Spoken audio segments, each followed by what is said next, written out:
अस्सलाम वालेकुम नाजरीन, इस एपिसोड के आगाज में हमें दरमियान ओगलू का महल दिखाया जाता है जहां शहनशाह और दमीरहान पहुंचे हुए होते हैं और महमद उनसे कहता तो उरहान ने उसने तुम्हें फंसाने के लिए एक जाली तकरीब का एहतमाम किया है ना। और फिर कहता है आपके गम में शरीक है शहनशाह साहब, आपको सबसे ज्यादा नुकसान उठाना पड़ा। शहनशाह कहता कितनी बड़ी बात है, इससे भी बड़ी बात है, मेरे पास कोई आदमी नहीं बचा। दमीरहान कहता आपके पास नहीं है तो हमारे पास मौजूद है शहनशाह साहब, हमारा रास्ता एक है और हमारा मकसद भी एक है, हम आपके साथ हैं। शहनशाह कहता ए वल्लाह। महमद कहता यकीनन ऐसा ही है, सिर्फ यही नहीं लेकिन मैंने एक वादा लिया शहजादा अंद्रोनिकोस, वक्त आने पर वो उरहान के खिलाफ दो तरफ से अपनी फौज की क्यादत करेगा, एक एजनिक की तरफ से दूसरा अजमियत की तरफ से। इस दौरान सालम इजाजत लेकर कमरे के अंदर दाखिल होता है और आकर कहता है महमद साहब दरसून साहब आए हैं। महमद कहता उसे आने दो और फिर दरसून कमरे के अंदर दाखिल होता है जिसे देखकर शहनशाह कहता आपका भाई, हाँ आपका भाई जिसे आपने हमारे लिए मालूमात इकट्ठी करने के लिए भेजा था, जो उरहान के जाल को समझने में नाकाम रहा और मेरे तमाम सिपाहियों की मौत का सबब बनने वाला आपका भाई। और फौरन अपना खंजर निकाल कर दरसून की गर्दन पर रख देता है। तो दमीरहान कहता शहनशाह साहब ये खंजर नीचे करें। शहनशाह पूछता ये कैसे हुआ दरसून साहब, बोलो,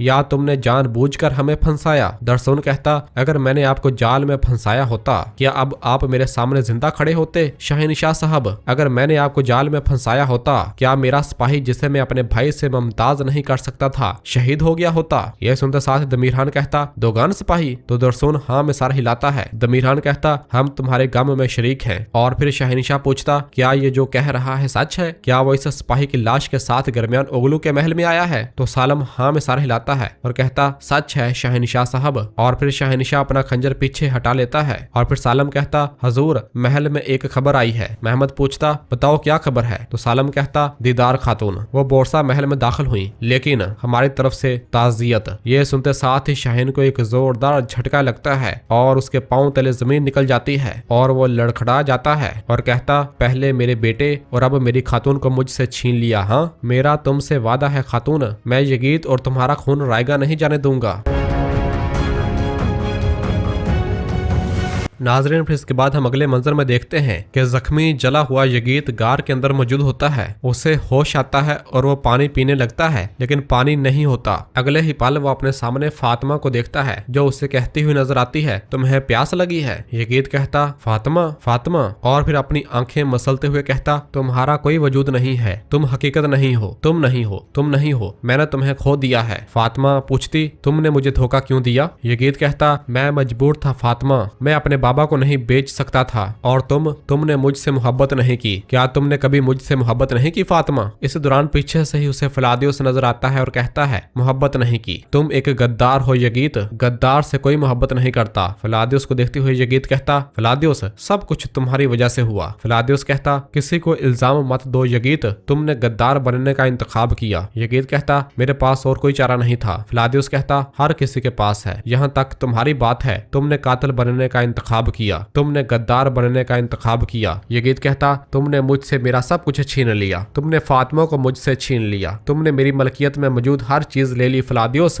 मैं तुम्हें मारने से पहले नहीं मरूंगा, मैं तुम्हें मारने से पहले नहीं मरूंगा। और फिर चीखते हुए कहता मैं तुम्हें मारने से पहले नहीं मरूंगा, मैं तुम्हें मारने से पहले नहीं मरूंगा। और चीखता ही चला जाता है जबकि फातिमा और फलादियोस वहां से रवाना हो जाते हैं जो कि ये सब ख्याल देख रहा होता है। और फिर इसके बाद हम अगले मंजर में देखते हैं कि अब्दुर्रहमान, फातिमा और फलादियोस बाज़ंतीनी लिबास पहने कश्ती पर सवार हुए बहरी बेड़े की जानब बढ़ रहे होते हैं। उसे अपनी जानब आता हुआ देखकर बहरी बेड़े पर मौजूद बाज़ंतीनी सिपाही दूसरे से कहता सीढ़ी उतारो कोई आ रहा है। जबकि इस दौरान दूसरी जानब से तमीर बोगा पानी में से नीचे से होता हुआ बहरी बेड़े के पीछे की जानब चला जाता है और रस्सी बेड़े की जानब फेंकता है, जबकि इधर सिपाही सीढ़ी नीचे उतारते हैं। पिछली जानब से तमीर बोगा उस रस्सी से कश्ती के ऊपर चढ़ना शुरू कर देता है और फिर इधर बहरी बेड़े पर मौजूद बाज़ंतीनी सिपाही उनसे पूछता कमांडर आंद्रियास और दफने कहाँ हैं? तो वो कोई जवाब नहीं देते। इस दौरान तमीर बोगा पीछे से बेड़े पर सवार हो जाता है और आहिस्ता आहिस्ता पीछे से बाज़ंतीनी सिपाही पर हल्ला बोल देता है और उसे मौत के घाट उतारते हुए कहता अस्सलाम वालेकुम और अपने खंजर से दूसरे सिपाही को भी मार डालता है और फिर अपनी तलवार निकालता है और आगे बढ़ता है और अपने सामने आने वाले बाज़ंतीनी सिपाहियों को मारता ही चला जाता है। जबकि नीचे से फलादियोस, फातिमा और अब्दुर्रहमान अपने तीरों की बरसात बाज़ंतीनी सिपाहियों पर ऑफर कर देते हैं और सामने मौजूद उन्हें मौत के घाट उतार देते हैं और फिर सीढ़ी में से ऊपर चढ़ना शुरू कर देते हैं और बहुत जल्द सब के सब उस बहरी बेड़े के ऊपर चढ़ने में कामयाब हो जाते हैं और वहां मौजूद बाज़ंतीनी सिपाहियों से लड़ने लग जाते हैं और बहुत ही जल्द सबको मार दिया जाता है। सबको मारने के बाद वो उस बहरी बेड़े के ऊपर लगे बाज़ंतीनी परचम को देखते हैं और फिर अब्दुर्रहमान अपनी रियासत का परचम निकालता है और उसे चूमता है और कहता, मेरे बहादुर, अब से इस बेड़े पर आसमानी परचम लहराएगा। फातिमा कहती, अल्हम्दुलिल्लाह। फ्लादियुस कहता, आज हमने सिर्फ बेड़ा नहीं बल्कि हमने उस्मानी रियासत के मुस्तकबिल के लिए एक नया रास्ता खोल दिया है। फातिमा कहती, आज एक बेड़ा कल सारा समुंदर। और फिर एक सिपाही बहरी बेड़े के ऊपर से बाज़ंतीनी परचम उतार देता है और वहां पर उस्मानी रियासत का परचम लहरा देता है। जबकि इधर बोरसा महल में हम देखते हैं कि बुरहान अपने कमरे में मौजूद होता है और एक छोटे से संदूक में से एक छोटा सा रुमाल कपड़ा नमा निकालता है और बुरहान उस कपड़े को सूंघता है और कहता है, आह मेरी गोंजा, और उसकी आंखों से आंसू आना शुरू हो जाते हैं। इस दौरान जरकुतै कमरे के अंदर दाखिल होता है और कहता है, 3 शेर जैसे बच्चे, ये हमारे सुल्तान के शायान शान है। और बुरहान के पास आकर बैठ जाता है, लेकिन जब बुरहान को इस हालत में देखता है कि वो गमजदा है तो जरकुतै कहता, बूढ़े मेरी तरफ देखो। और जब बुरहान की आंखों में आंसू देखता है तो कहता, यह बुढ़ापा तुम्हारे शायान शान नहीं है। तो बुरहान कहता, बुरहान ने मुझे अपना वक्त याद दिला दिया भाई, मैंने अपनी बीवी को जल्दी खो दिया था जरकुतै, तुम जानते हो मेरे पास कोई बेटा नहीं था कि जो गोद में होते हुए मुझे अपने ख्वाबों के बारे में बताता। मैंने सिपाहगिरी की और मैंने सरदार का फर्ज निभाया। देखो ये अब एक बड़े सूखे दरख्त में तब्दील हो चुका है, लेकिन मैं बाप नहीं बन सका। अल्लाह ने ये मेरी तकदीर नहीं बनाई मेरे भाई। जरकुतै कहता, बुरहान साहब आप क्या कह रहे हैं? आपका सिर्फ एक नहीं हजारों बेटे हैं, तमाम उस्मानी बहादुर आपके बेटे हैं और आपका उन पर हक है। तो बुरहान कहता, अल्लाह जानता है कि मैं इन सब को अपनी औलाद समझता हूँ भाई, तुम भी जानते हो मेरी आग भड़क रही है और मेरा बर्तन उबल रहा है, मेरे दस्तरखान पर खाना है, अल्लाह का शुक्र है, लेकिन रूह का दोस्त मुख्तलिफ होता है जरकुतै, ये मुख्तलिफ है मेरे भाई। जरकुतै कहता, मुझे नहीं पता था भाई, अगर मुझे मालूम होता कि तुम यही चाहते हो तो मैं तुम्हें गाजी दे देता, और चूंकि ना कोई ख्वाहिश बाकी रहेगी ना मुलाकात, कुछ भी नहीं। तो बुरहान कहता, होशियार रहो मेरे भाई, मुझे गाजी नहीं चाहिए, गाजी को अपने पास रहने दो। और दोनों हंसने लग जाते हैं। और फिर बुरहान जरकुतै से कहता,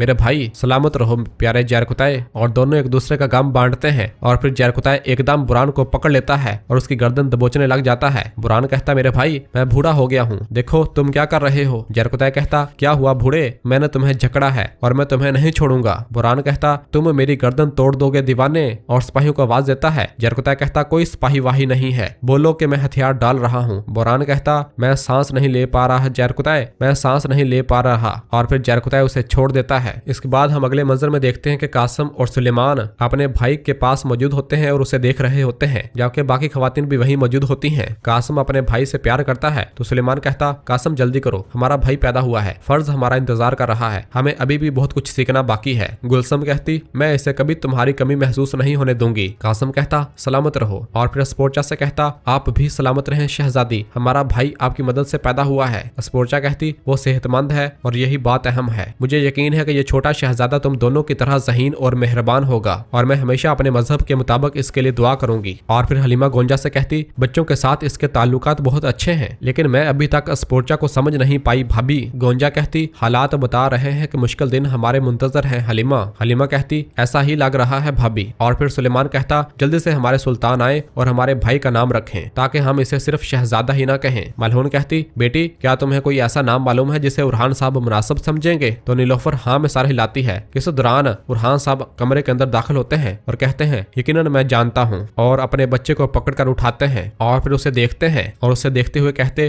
तुम हमारी जिंदगी में एक मुख्तलिफ लम्हे में दाखिल हुए, तुम हमारी मुराद बन गए। मेरी अल्लाह से दुआ है कि जिस तरह तुम हमारे लिए मुराद बने हो इसी तरह हमारी रियासत और उम्मत के लिए भी मुराद बनो। मेरा रब तुम्हें सीधे रास्ते से ना भटकाए, हक को जानो और इंसाफ को अपना रहनुमा समझो। तुम्हारा नाम भारी है और तुम्हारा बोझ भारी है, लेकिन अपने दिल को सीधा रहने दो। अल्लाह तुम्हारे नाम को भलाई का जरिया फरमाए और तुम्हारी जिंदगी बाबरकत फरमाए, आमीन। तो सब कहते हैं आमीन। और फिर इसके बाद उरहान साहब बच्चे के कान में अजान देते हैं। अजान देने के बाद उसके कान में कहते हैं, तुम्हारा नाम मुराद है, तुम्हारा नाम मुराद है, तुम्हारा नाम मुराद है। और नाजरीन इसी जगह पर एपिसोड खत्म हो जाती है। कैसी लगी आपको इस एपिसोड की कहानी, कमेंट में अपनी राय का इजहार करें। वीडियो को लाइक कर दें और जिन दोस्तों ने अभी तक चैनल सब्सक्राइब नहीं किया वो जल्दी से चैनल सब्सक्राइब कर दें और बेल आइकन यानी घंटी वाले निशान को भी प्रेस कर दें ताकि आने वाले एपिसोड्स आपको आसानी मिल सकें। दुआओं में याद रखें। अल्लाह हाफिज।